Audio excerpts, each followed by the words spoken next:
Hi, I'm Sherry Adams, your student wellness counselor. Today I will discuss suicide awareness and suicide prevention.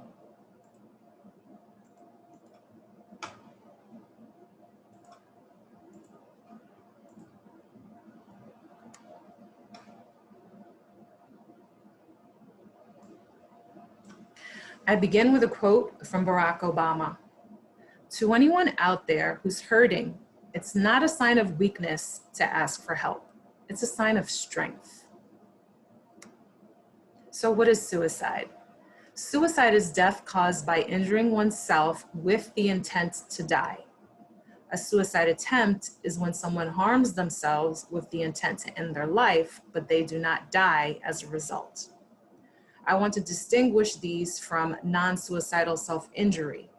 Non-suicidal self-injury is when someone harms themselves as a result of intense emotional distress and or intense feelings of self-punishment, and there is not the intent to die.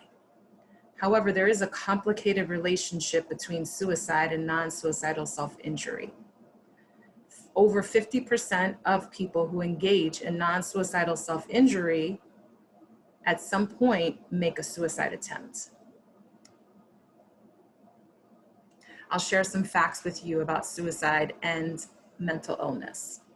25 million Americans live with depression each year.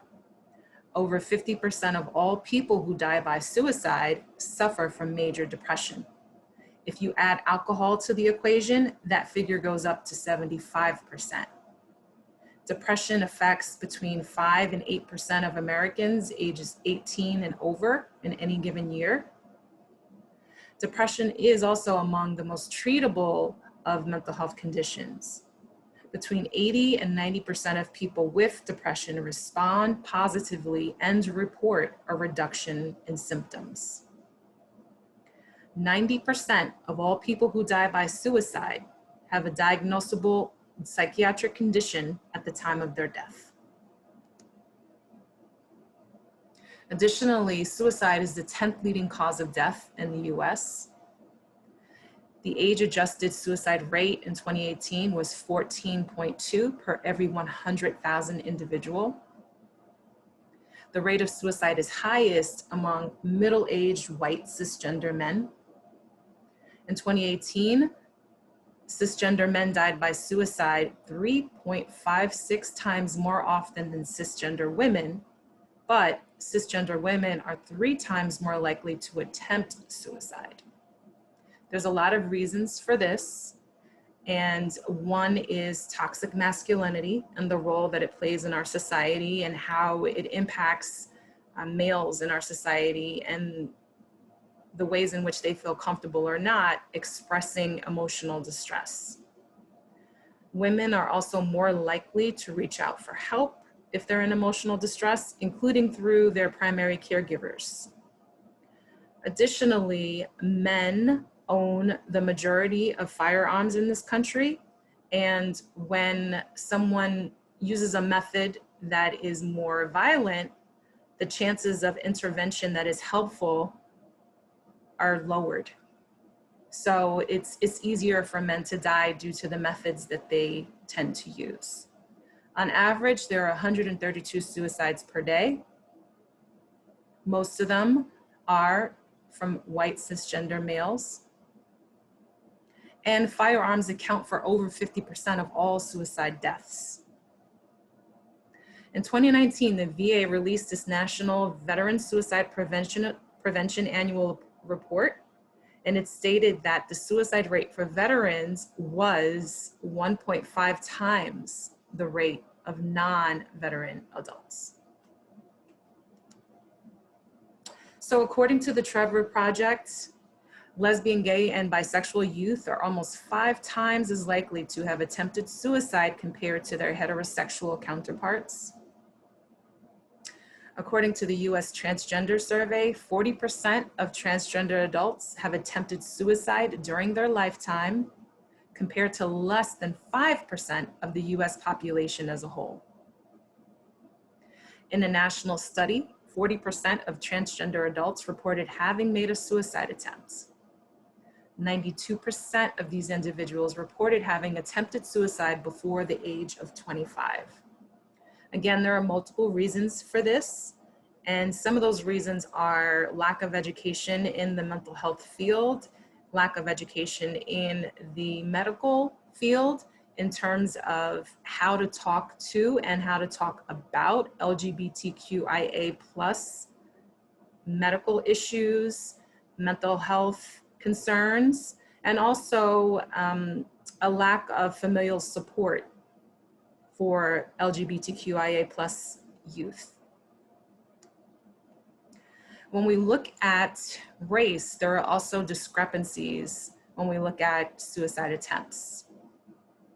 So, American Indian and Alaskan Native people have the highest rates of suicide attempts, followed by Black Americans. And there are many reasons for that. Both groups have histories of oppression, and in dealing with systemic racism in this country, it impacts their academic health, economic health, physical health, and of course, mental health. So how come suicide is not talked about more? The myths and the stigmas of suicide have often kept us quiet. They've convinced us that talking about suicide causes more risks than avoiding talking about it. Without accurate information, we continue to be silent. We want to end the stigma. Part of ending the stigma includes talking to family members, friends, coworkers about mental illness and about how the progression of mental illness can lead to increased risk for suicidality. I want to share with you a video by a Pan-African entrepreneur who talks about mental illness and some of the stigmas that he has endured in life.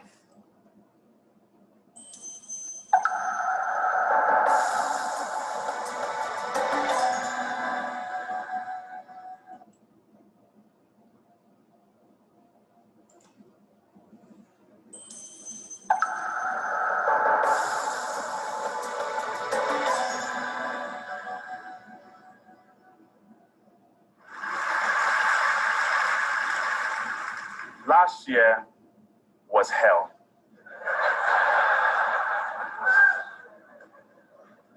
It was my first time eating Nigerian jollof. Actually, in all seriousness, I was going through a lot of personal turmoil. Faced with enormous stress, I suffered an anxiety attack. On some days, I could do no work. On other days, I just wanted to lay in my bed and cry. My doctor asked if I'd like to speak with a mental health professional about my stress and anxiety. Mental health? I climbed up and violently shook my head in protest. I felt a profound sense of shame. I felt the weight of stigma. I have a loving, supportive family and incredibly loyal friends, yet I could not entertain the idea of speaking to anyone about my feeling of pain.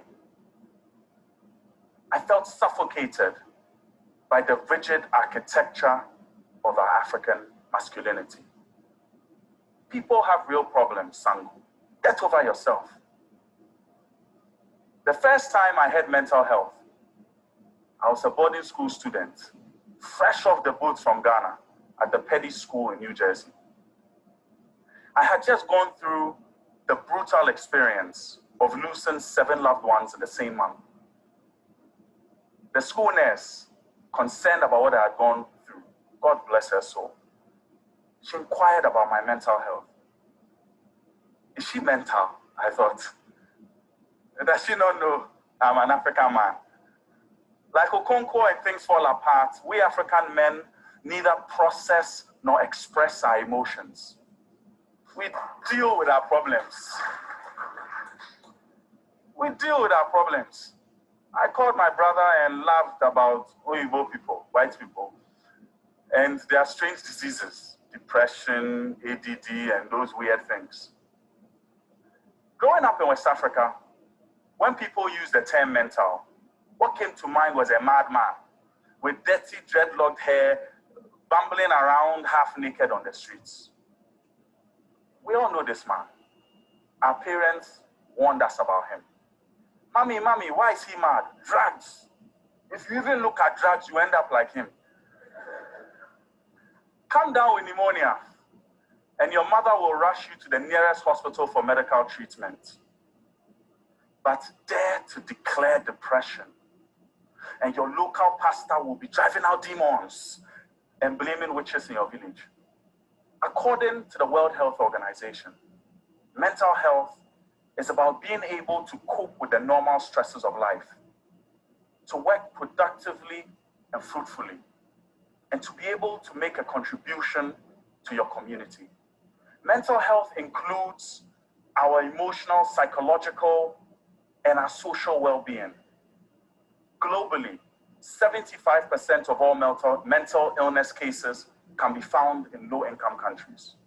Yet most African governments invest less than 1% of their healthcare budget on mental health. Even worse, we have a severe shortage of psychiatrists in Africa. Nigeria, for example, is estimated to have 200 in a country of almost 200 million. In all of Africa, 90% of our people lack access to treatment. As a result, we suffer in solitude, silenced by stigma. We as Africans often respond to mental health with distance, ignorance, guilt, fear, and anger. In a study conducted by Aboleda Flores, directly asking what is the cause of mental illness, 34% of Nigerian respondents cited drug misuse. 19% said divine wrath and the will of God. 12% witchcraft and spiritual possession. But few cited other known causes of mental illness, like genetics, socioeconomic status, war, conflict, or the loss of a loved one. The stigmatization against mental illness often results in the ostracizing and demonizing of sufferers. Photojournalist Robin Hammond has documented some of these abuses in Uganda, in Somalia, and here in Nigeria. For me, the stigma is personal. In 2009, I received a frantic call in the middle of the night. My best friend in the world, a brilliant, philosophical, charming, hip young man, was diagnosed with schizophrenia. I witnessed some of the friends we'd grown up with recoil. I heard the snickers. I heard the whispers.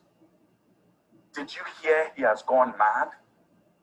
He started to derogatory, demeaning commentary about his condition, words we would never say about someone with cancer or someone with malaria. Somehow, when it comes to mental illness, our ignorance eviscerates all empathy. I stood by his side as his community isolated him, but our love never wavered. Tacitly, I became passionate about mental health, inspired by his plight. I helped found the Mental Health Special Interest Alumni Group at my college. And during my tenure as a resident tutor in graduate school, I supported many undergraduates with their mental health challenges. I saw African students struggle and unable to speak to anyone. Even with this knowledge and with their stories in tow, I in turn struggled and could not speak to anyone when I faced my own anxiety. So deep is our fear of being the madman. All of us, but we Africans especially, need to realize that our mental struggles do not detract from our virility, nor does our trauma taint our strength. We need to see mental health as important as physical health. We need to stop suffering in silence. We must stop stigmatizing disease and traumatizing the afflicted. Talk to your friends. Talk to your loved ones. Talk to health professionals. Be vulnerable. Do so with the confidence that you are not alone. Speak up if you're struggling. Being honest about how we feel does not make us weak. It makes us human. It is time to end the stigma associated with mental illness. So the next time you hear mental, do not just think of the madman. Think of me.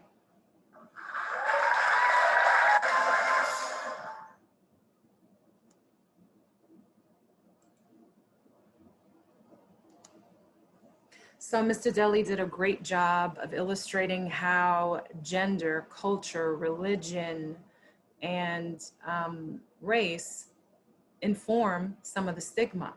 He also did a great job of being an example of how one person speaking out and being vulnerable, as he suggested, can be super powerful and influential when it comes to other members of his community feeling like it's normal to talk about mental illness and suicide.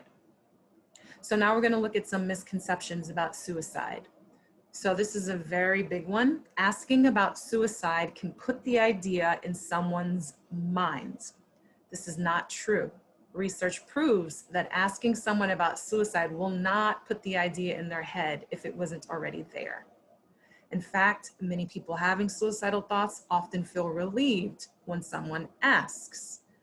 Part of the reason why they may feel relieved is because there's a lot of shame that is attached to having suicidal thoughts, and someone using the word suicide and talking about it in a way that gives them permission to disclose that they are indeed having suicidal thoughts makes it easier to get help. Another myth, people who talk about suicide won't really do it. Also not true. Almost everyone who attempts or completes suicide has given some clue or warning. We won't ignore the threats. If a person is determined to kill themselves, nothing is going to stop them. This is not true. I can tell you that just from my own experience working in mental health for 14 years now. Even the most severely depressed person has mixed feelings about death, wavering until the very last moment between wanting to live and wanting to die. Often, suicidal people don't want death, they want relief from the intense pain. Another myth, people who complete suicide were unwilling to seek help. Not true. Studies of suicide victims have shown that more than half had sought medical help within 6 months before their deaths. People who threaten suicide are just seeking attention. I hear this all the time. This is not true. All suicide attempts must be treated as though the person has the intent to die. We do not want to dismiss a suicide attempt as simply being an attention-gaining device. The interesting thing about this is a person actually might be seeking attention, just as a person who has gotten injured in some way might be seeking attention. So the attention seeking, unfortunately, has been judged as a character flaw. The thing is that if you're having suicidal thoughts, you do need attention. So in many ways, both of these things can be true at the same time. You can be having suicidal thoughts, and in order to survive and get the assistance that can keep you alive, yes, attention seeking happens. So what I'm saying here is if you're seeking attention, in some ways that's protective if you're also having suicidal thoughts. It's a signal, it's an alarm, it's a red flag. It is not something to be judged. There are many risk factors for suicide attempts, including previous suicide attempts, genetics, trauma, history of mental health issues, and substance abuse. If there have been any recent aggressive or reckless tendencies, isolation, and as we all try to cope with the changes that COVID-19 has brought into our lives, there's an increase in isolation. So this is definitely something we want to be mindful of as we look after ourselves and we look after those that we care about and those in our communities. Barriers to accessing mental health care, like barriers to getting health insurance, loss, grief, loss of physical health, divorce, loss of income, which is something that many of us have also been trying to endure, and easy access to lethal methods. Some protective factors are effective clinical care for mental, physical, and substance abuse disorders, easy access to other supportive services, family and community support, so connectedness is really protective. Support from medical professionals, ongoing support, so consistent support from medical and mental health professionals, and also skill building. And though we talked earlier about how cultural and religious beliefs can inform stigma, they can also be super protective. So cultural and religious beliefs that discourage suicide and support instincts for self-preservation have been shown to be very protective. There are signs that people often show when they're considering suicide, including talking about wanting to die or kill themselves, emptiness, hopelessness, or having no reason to live, making a plan, looking for ways to kill themselves, researching it online, taking action to collect things that can hurt them, like pills or a gun, talking about a great deal of shame and guilt, talking about feeling trapped, feeling like there's no solutions, having emotional and or physical pain, and specifically talking about being a burden to others. So the person may not actually be a burden, but just having the perception that they are a burden to someone can increase someone's risk for considering suicide. Other things that play a role in someone thinking about suicide: using alcohol or drugs more often, anxiety, being agitated. If you see someone start to withdraw socially, that's a red flag. A change in eating or sleeping habits, talking about seeking revenge, taking risks that could lead to death, for example, driving recklessly, mood swings, giving things away that are important to them, saying goodbye to family and friends, making a will, putting affairs in order. And in terms of saying goodbye, sometimes that's not always so obvious. So for example, a person may not say, I'm going to kill myself, so I'm saying goodbye now, but they may show intense gratitude at an unexpected time. For example, you might be in the middle of the school year and a student is showing extreme gratitude that sounds kind of like a goodbye without actually saying the words. And that might be cause to find out how they're doing and or potentially make a referral to counseling for them. So how do you help someone who's thinking about suicide? It is super important to ask the question and to use accurate words. So say, are you thinking about killing yourself? Have you been considering suicide? Again, by us using the words, we give them permission to disclose what's happening for them, and we normalize talking about mental illness and mental health crises. Keep them safe. So you want to reduce their access to lethal items and or places. If you know that they've been thinking about killing themselves with a gun and they have a gun, take the gun out of their possession. Come up with a plan to put it somewhere else. Same thing with pills. You want to be there. You want to listen carefully and acknowledge their feelings. So this is really about listening without judgment and listening with expressing that you are willing to hear what they have to say, even if what they have to say is difficult, that you're going to stand with them in what they're going through. It's super, super important to connect them with a professional. So mental health professionals like myself, we tend to work in teams because these problems are complicated. And when someone's having suicidal thoughts, often it is not the same for everyone, and intervention plans need to be highly individualized. So you can connect them to the National Suicide Prevention Lifeline number. There's also a chat and a text that you will see later. Sometimes that may mean that you need to take them to an emergency room or call 911. It depends on what's happening and what you two come up with together in terms of a safety plan that will work. After the crisis has subsided, it's important to stay connected, follow up, see how the person is doing, show them that you still care and that that crisis did not deter you from keeping the connection with them.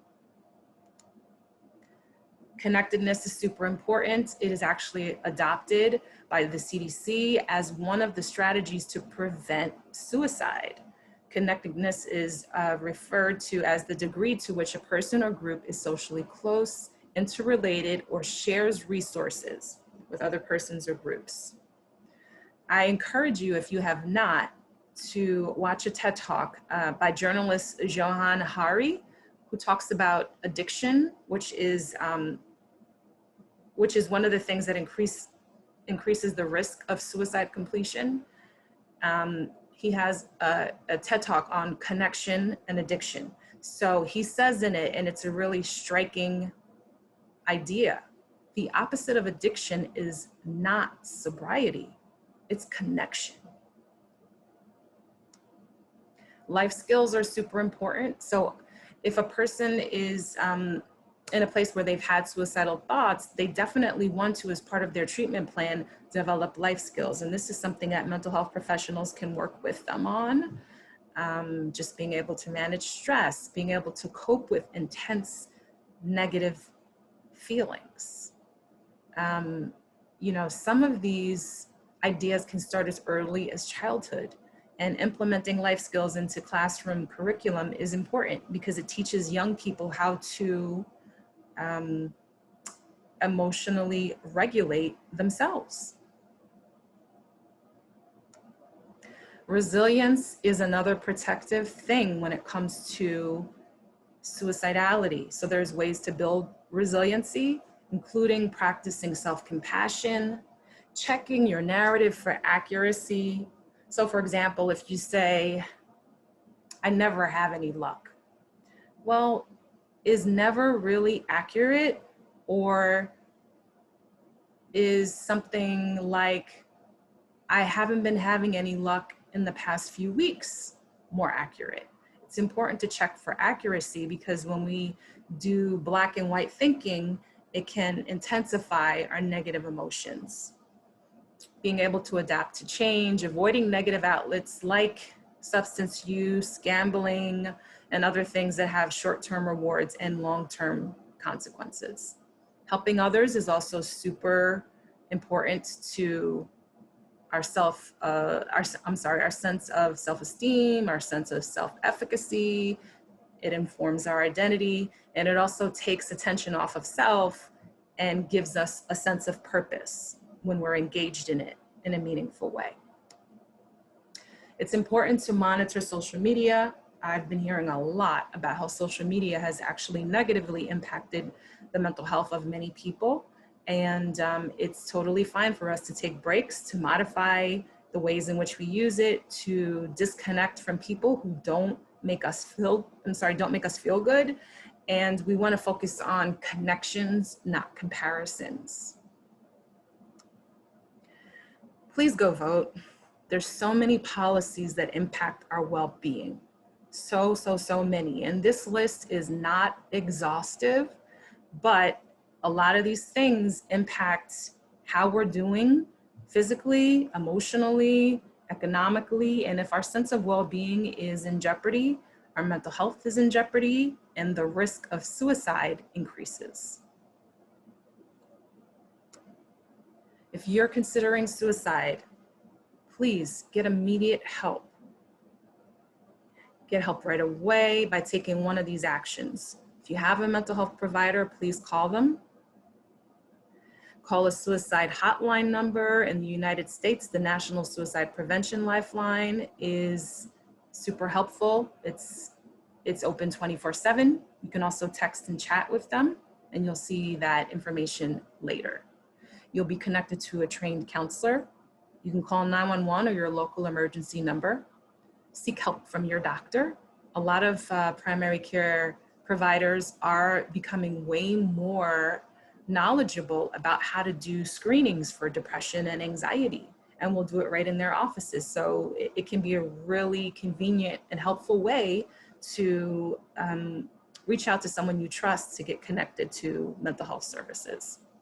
Reaching out to close friends and family members can be really helpful. And we know which ones will pacify us and which ones will actually do something to try to keep us safe. Contact a spiritual leader or someone else in your faith community. So hopelessness is a big part of what may lead someone to think about suicide. And even though life can sometimes seem like it's not worth living, depression has a way of making us have tunnel vision, and it can distort our perceptions and our ability to make good decisions. So often when people are having suicidal thoughts, there are some solutions to the things that are triggering them to feel so upset, but it becomes difficult to see due to tunnel vision. And while things may not get better immediately, things do tend to lift. I've rarely seen anyone who had suicidal thoughts indefinitely. So if a person is able to get through the crisis and get some support, then they can live and also find ways to prevent it from occurring again.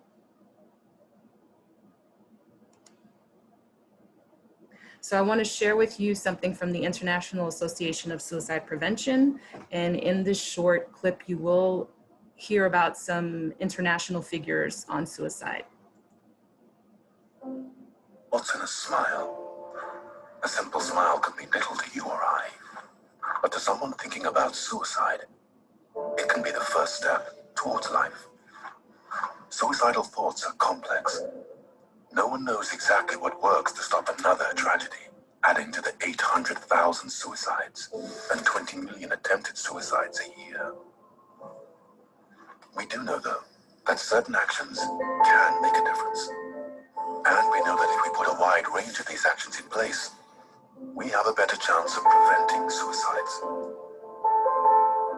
Community support to counter the isolation so often felt. Responsible and sensitive media portrayals to help people see how others have managed. Local education to create awareness in the community. Restricting the means of suicide to stop people at critical moments.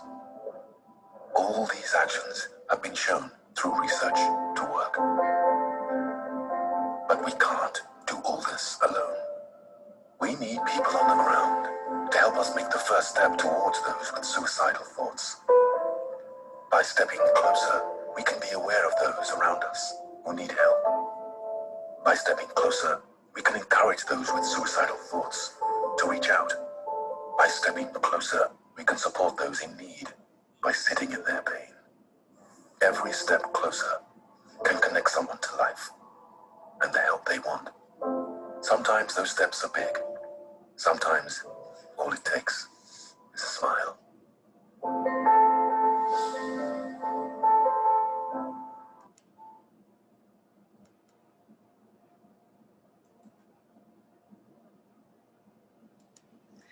So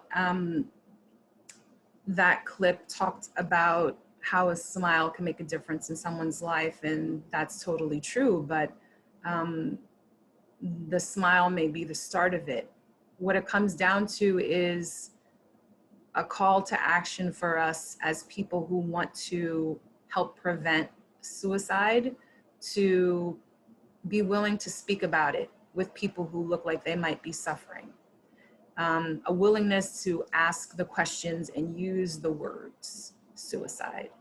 And what that does is it tells someone who's suffering that we can tolerate what they're going to say about suicide. We can tolerate what they're going to say about how much emotional pain they're in. Now, tolerating does not mean solving. Tolerating means being able to listen to and not run away, or being able to listen to and not change the subject.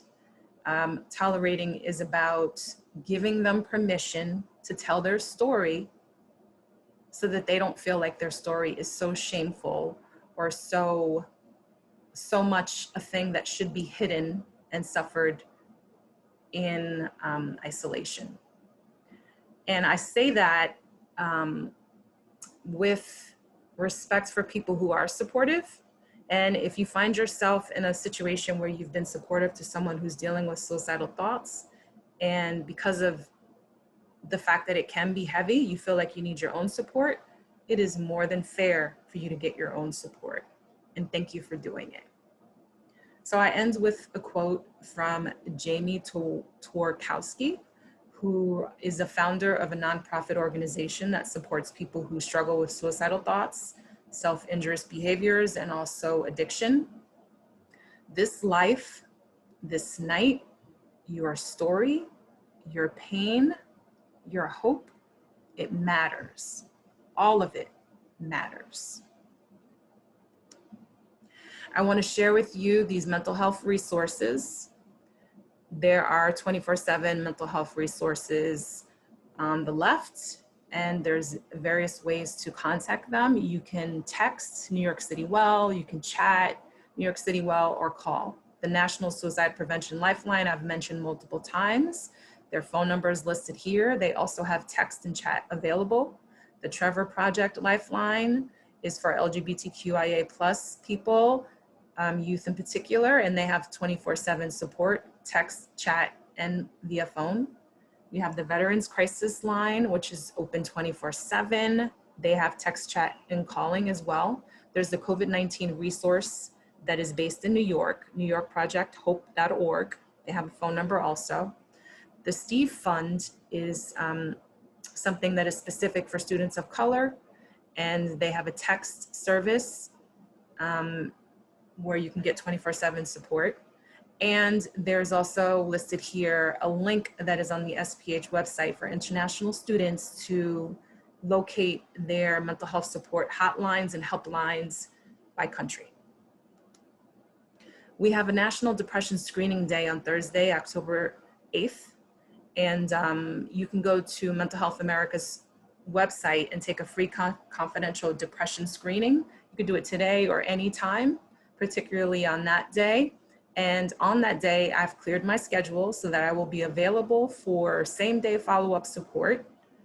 You can email me to request a same-day appointment, and I will give appointments on a first-come, first-served basis.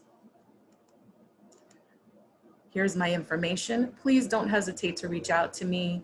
The best way to contact me is via email, Sherry, SHERRY.Adams, ADAMS, @sph.cuny.edu. Thank you for listening. I really appreciate it. And take care.